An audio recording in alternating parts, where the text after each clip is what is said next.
कर्म। दोस्तों, आज के समय में कर्म पर बड़ा जोर दिया जाता है। आखिरकार कर्म है क्या? कर्म का सिद्धांत क्या है? अध्यात्म में कर्म किसे कहा गया है? चलिए इन सभी विषयों पर ध्यान देते हैं।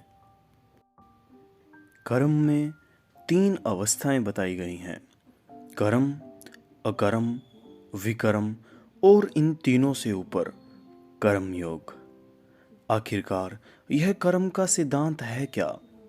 अगर आप यह सिद्धांत समझ जाएं तो यकीन मानिए आपकी लाइफ पूरी तरह से बदल जाएगी। तो आइए सबसे पहले कर्म को समझते हैं। कर्म कर्म को भगवान श्री कृष्ण ऐसा करना कृत्य कहते हैं जिसमें कर्ता का भाव है, जिसमें करने वाले को ख्याल है कि मैं कर रहा हूँ।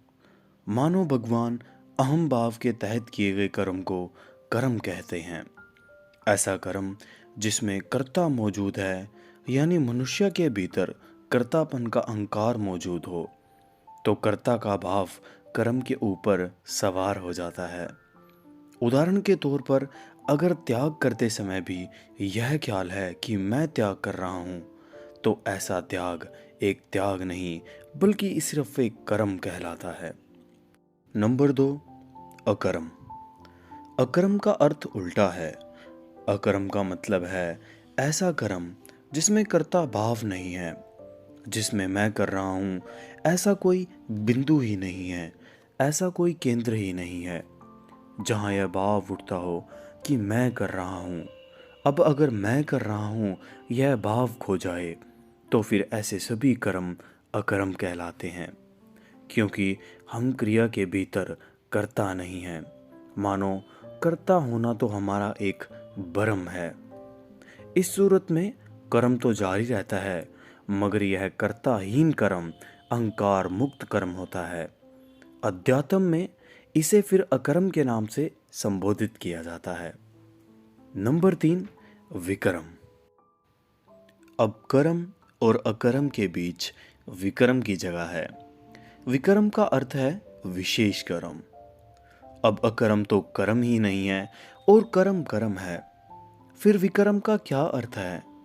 जहाँ ना करता है और ना ही कर्म है, मगर फिर भी चीज़ें हो रही हैं।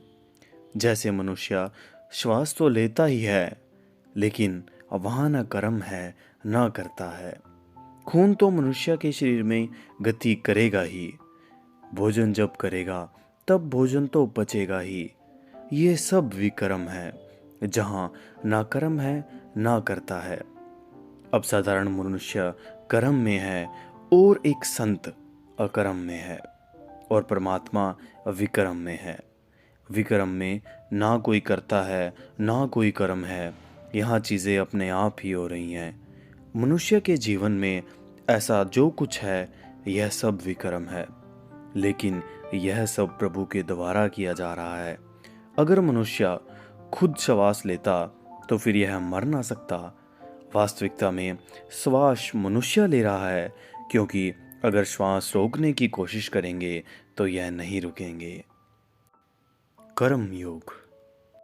भगवान श्री कृष्ण जी महाराज पवित्र गीता में फरमाते हैं कि अगर काम से कामना घट जाए तो कर्म योग मानो। यह फिर साधारण कर्म नहीं रह जाता, यह योग बन जाता है।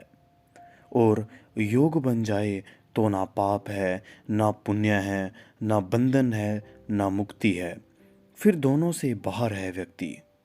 अब अक्सर लोग संसार में तो सुख की बात करते ही हैं, वे तथाकथित परलोक में भी सुख की मांग किए जाते हैं। इनकी परलोक की दृष्टि भी वासना और कामना की है। विस्तार है, ऐसे व्यक्ति निष्काम कर्म की गहराई को समझने में असमर्थ होते हैं। गिनती के सूत्र में कहें तो कहना होगा कर्म माइनस कामना, यानी कि कर्म योग। यानी यहाँ कर्म से कामना घटा ली जाती है, तब जो शेष रह जाता है वही कर्म योग है। लेकिन कामना को शेष करने का अर्थ केवल संसारिक कामनाओं को शेष करना ही नहीं, बल्कि कामना मात्र को ही शेष कर देना है। दोस्तों, हमें इस चीज़ की महसूसियत हो या ना हो, लेकिन यह पूर्ण संसार और हम इन्हीं सिद्धांतों पर चलते हैं।